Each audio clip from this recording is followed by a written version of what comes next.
video is brought to you by tbirdbob.com, your source for 2002 to 2005 Ford Thunderbird parts. I'm going to show you a 5-minute access to your rear electronics module. The longest part of this is getting in the back.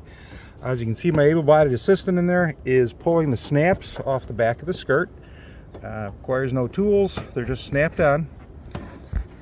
As you can see, they're all coming off. We're at about the 30-second mark. And you got to peel back this membrane you see in there. It's keeping water off it, and we've got the rear electronics module exposed. Next to it is the relay box that's got the relays for the convertible top and the fuel pump. They will be pointing towards the back, but you can still get to it.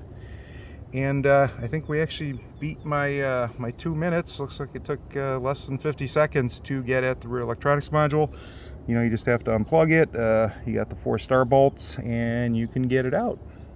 Do you have any questions? Need any help? Let me know.